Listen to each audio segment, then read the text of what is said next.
Well, welcome back to Sports Scope. I am still Amarachi Odinaka, and you're still logged on to Sports Scope and Live News. Well, like I mentioned earlier before we went on the break, it is really a sad moment, seeing conversations like this, few weeks to the tournament, the under-20 women's tournament, visa issues and all of that.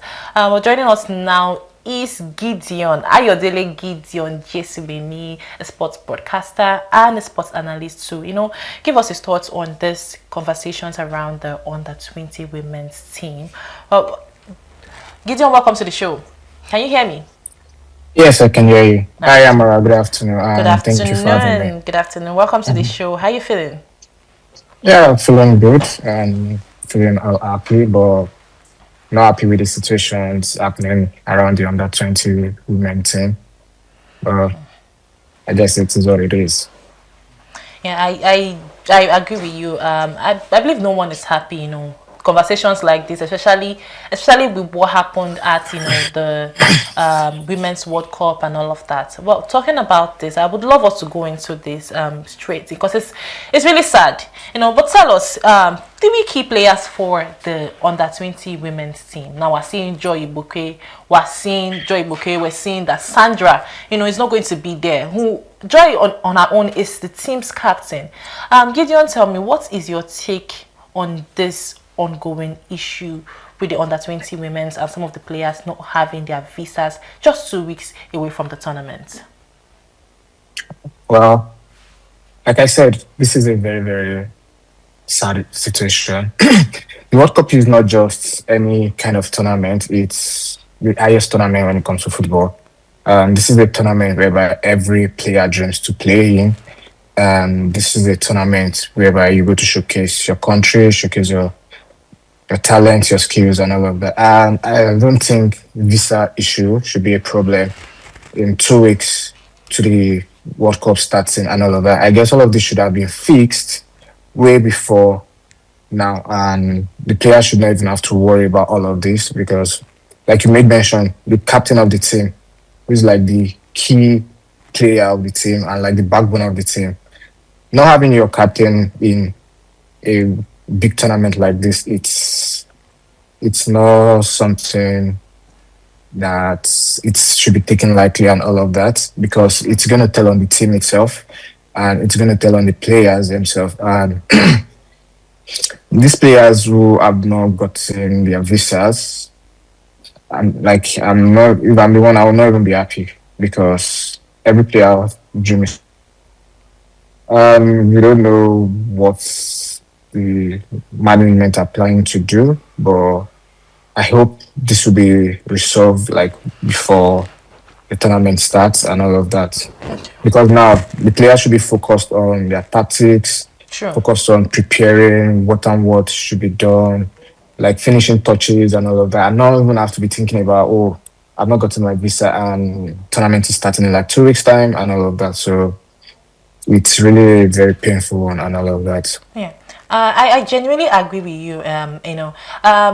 For this morning, when yesterday precisely, because these conversations about this visa thing had started before now. It started like 2 days ago before the team even departed Abuja to Poland for the preparations for the Women's World Cup. Now, but another sad thing, that is touch. It's really sad. I don't want to shed tears because we've seen what happened at the Women's World Cup. The senior team did not make it to. They're not making it to the World Cup. The men's team Yeah. to 2026 World Cup, they did not make it to it. Now the under-20 women's team that we believe that would touch the hearts of Nigerians. A lot of Nigerians are going through a lot.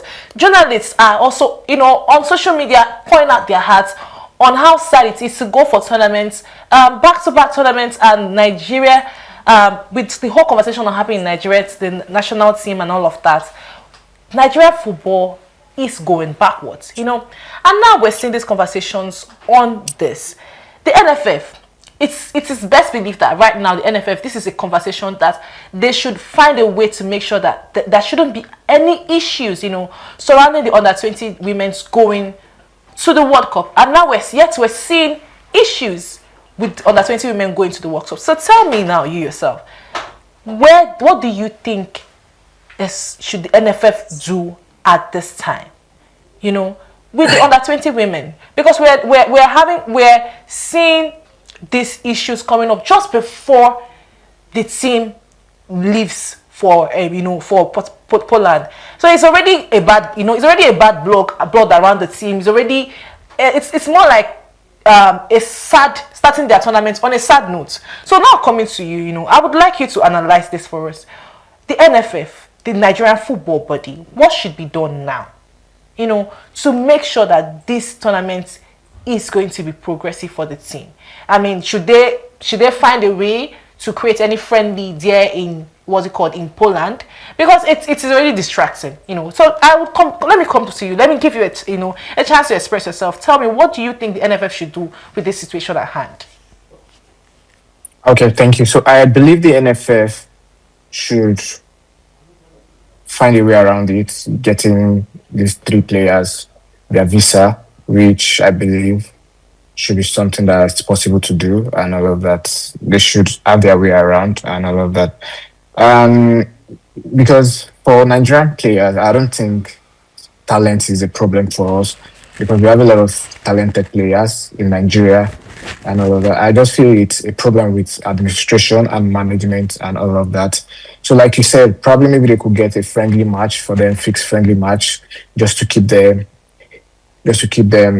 in shape, in form, and all of that, and probably be there to them, talk to them, advise them, because currently it looks like the team are not happy. But again, like from the videos we could see of them departing, we could also tell they are also trying to give their best to see that they prove to us that they are capable, regardless of whatsoever setback they might have encountered and all of that. So I believe the NFL should step in and try and see what they can do, and if possible, find a way around getting the visa for these three key players who haven't gotten their visas yet. So, Okay. and I believe they will go far in the tournament if they are determined, and if they play as one and don't allow the setback get into them, which will also be like a big work on the part of the coach, trying to motivate them, trying to inspire them, and trying to see that they are all in one head and in one shape. Yeah, thank you. Okay. I love what you said there. Talking about, let's move away a little bit, from this, conversations about the visa, because if we stay on it, it's going to time. It's going to take us for a long time. Well, for the sake of time, Yes. let's move. You talked about the coach, despite the whole issue, the current situation, a sad one, I must say. The coach finding a way to work around with this. But talking about the coach finding a way to work around with this, we are seeing Nigeria is in the Group F. We're seeing that Nigeria will take on Spain, China, and New Caledonia. These three countries are in the Group F, and Nigeria will be taking them on. Tell me, from your own take, what should Nigeria do? Not Nigeria now. What should the coach do, Coach Moses? What should he do? What should he adopt in the team? Which tactical approach do you think he should adopt going into this tournament? We've seen now, okay, the issues. Well, we saw what happened to the Super Falcons coach, going into the women's WAFCON rather, and ending up not defending the title, not picking up a women's World Cup ticket for the 2027 World Cup, and also losing your job. Nobody had the conversation again. Conversation has gone away from the fact that the Super Falcons were not prepared going into the tournament, or the team didn't have proper presentation and all of that. But the point is that they didn't make it, and the coach has been sacked. Now for the under 20 women's team, we don't want to wait till it gets worse and the coach being sacked. But now for the coach, despite these situations, what tactical approach do you think he should adopt into this team's campaign for the under 20 women's World Cup, for us to have a successful tournament? Okay, thank you. So for me, I don't think the players should have approached this tournament from a place of fear, because again, everybody knows Spain to be like one of the best when it comes to football. True. And Spain likes playing a possessive football, whereby they're gonna play you out if you're not careful. So you have to be very disciplined when playing with Spain, and also you don't have to play from a point of arrogance or wanting to show yourself. And again, Spain are very comfortable when it comes to possession and all of that. And for we can't afford to keep chasing the ball unnecessarily. So what we have to do is just to stay compact, press intelligently, and exploit like spaces that we have, like our cantas and all of that, just to keep them in checks and all of that. And I want to believe if we play like without fear, probably when it comes to Spain, we should have like a good heads up against them and have a fantastic game.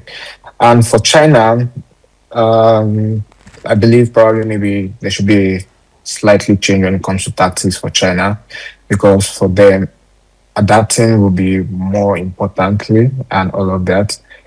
And I think we should just take control of the game and also be very clinical and also try to maximize our chances when we have them, because sometimes like for the Super Falcons, we could see like some of their games. They had like some games where they had a lot of chances, but they weren't maximizing them, and all of these chances came to auto us back and all of that. So what I would say is they should be very clinical, very compact, and not play from a place of fear. Because once you approach a football from a place of fear, and your opponent can sense that fear in you, they try to take advantage of that and knock you out of the game and all of that. So I believe with the caliber of players and with them going as one, and they should just play as one team and nobody coming to show off or coming to shine that, oh, I'm better than this person. I want to show the world that yes, I'm the best. We should play as a team and all of that. Playing as a team, regardless of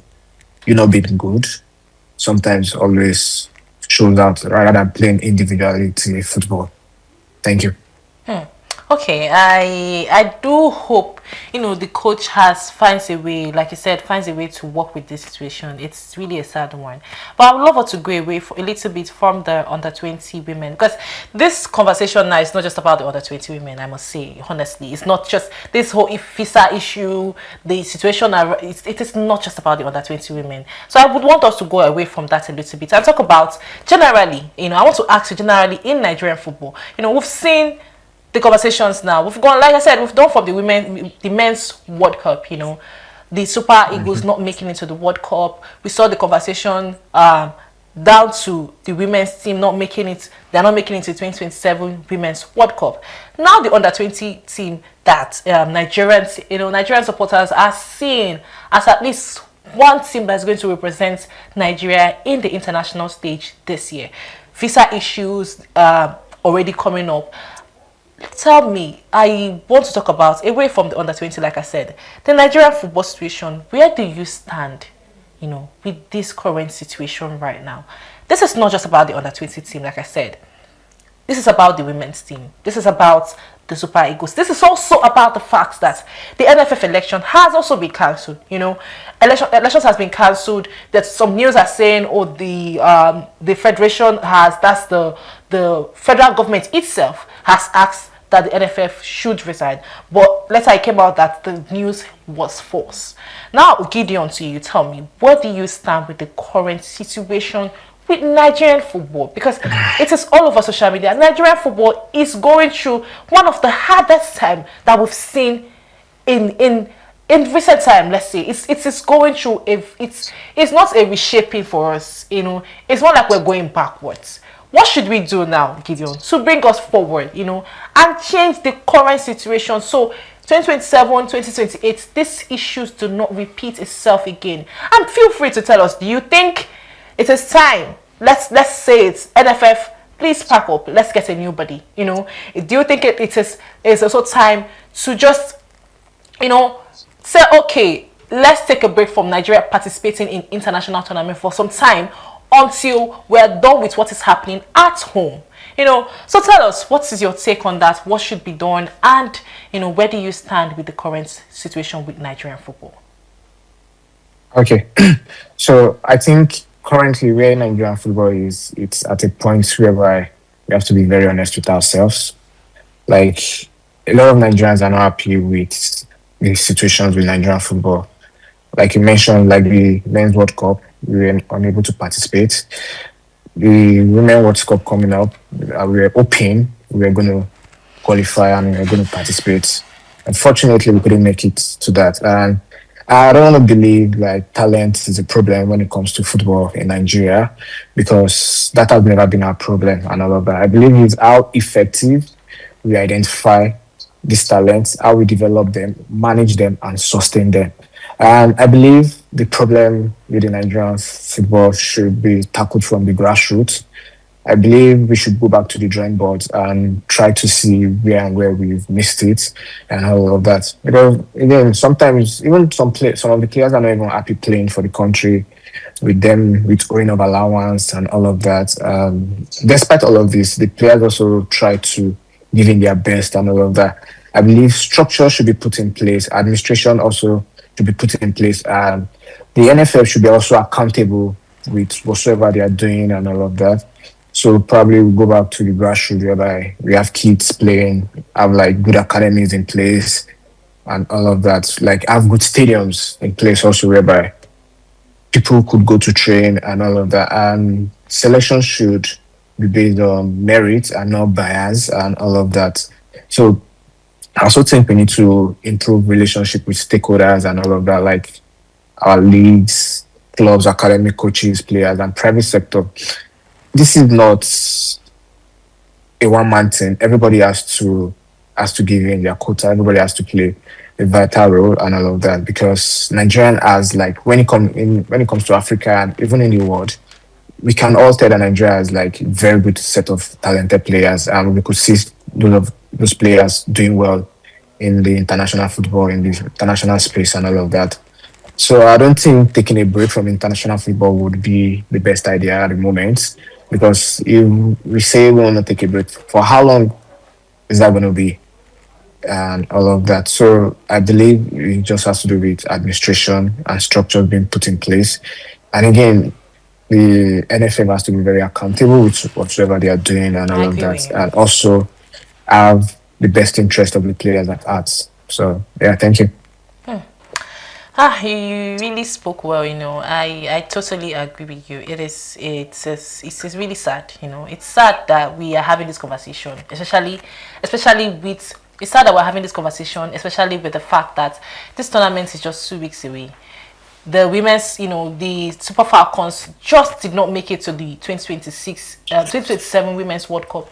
Less than 3 weeks ago, less than 1 month ago, the Super Eagles were not at the Men's World Cup. And also, I also like to let you know that the 2026 FIBA Women's Basketball Tournament is also coming up this September alongside with the Under 20, Women's World Cup, Under 20 Women's World Cup. And we've not seen conversations. There are no conversations on social media about the team's preparation. Yes, they are the team. They are currently in Spain. They are trying to prepare ahead of the, the tournament in Germany. But the news is not there. The fact that we're not having proper conversations about this. And I like the fact that you highlighted on that. And hopefully, Yeah. So sorry to cut you short. Yes, please go ahead. I feel like when it comes to sports in Nigeria, priority is not being placed on sports when it comes to Nigeria. Because I feel probably maybe our government are not interested in it and all of that. Because, like you said, the FIBA World Cup is coming up and all of that, but nobody knows about it. Like we are not seeing any push about it, any news, any build up and all of that, which isn't supposed to be. Like when you go to other countries for tournaments, you can see how invested their country are in the sports. Like for example, let's take for Morocco. Like when we went for AFCON in Morocco, you could even from street you see kids playing ball, you see stadiums everywhere, you see quality stadiums whereby you go there to play ball, like you see academy, you see all of that. I believe the government should probably have a rethink about sports when it comes to Nigeria and place premium priority on sports. So okay, quickly I believe that would be a better one. Yeah, it's true. I agree with you. Quickly before we wrap up, because I feel as we keep talking about this, emotions are pouring in. It's really sad. I would say it is really sad. I at some point I was thinking about how I'm going to come out. When you have to come out to tell viewers. Coming out to tell fans about the fact that Nigeria did not make it to the Women's World Cup. And now you're coming out to tell them that the under 20 women's World Cup that the team, the Falconets, are going to at least be at, there's also issues. It's really sad to have those conversations, but let's move away from that a little bit. And look at, before, as we wrap up, I want to ask you, who do you think should be, because now we've seen that the women's, you just talked about the women's WAFCON in Morocco. Like I said, let's go away from the under 20 women. Who do you think, who comes to your mind, should be the next coach for the Super Falcons? We've seen that Coach Justin Madigo, he's off the table, he's no longer with the team and all of that. First of all, who do you think should be the next coach? And if we're looking at that next coach, what should the NFF be looking for when they are selecting the next coach for the Super Falcons? Well, that's a very big question, and at this point in time, no name comes to my mind. Like, seriously, no name comes to my mind. But I believe, I don't believe the NFF should take their time before selecting a coach and all of that, because a coach plays a very big role when it comes to any sports. And I believe, again, sometimes some of these things are like, I feel when the coach is happy, the players also will be happy and all of that. So I believe NFF should see to making their coach happy, give them whatsoever support they need and all of that. Although sometimes it might be tough and probably maybe request might be unrealistic, but at least there's always a standpoint whereby we could meet and all of that. But I wish them well, and I'm looking forward to see who the next coach for the Super Falcons will be and what the coach is gonna do, because there'll be a lot of pressure on whoever the next coach is gonna be. So I believe whoever it is ready to take on that role and that pressure that comes with the role. All right. Yeah, thank you. All right, thank you. It's been exciting having conversations with you. But before I let you go, that it's been a ritual, on this show.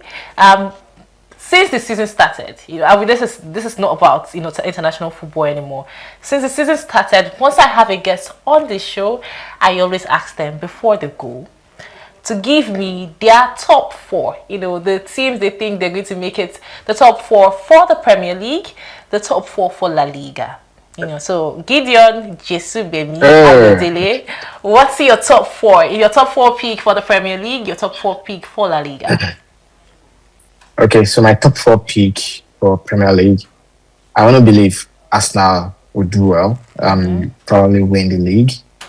But in as much as I also want my club to win. So let's say we have Arsenal, Man U, Manchester United.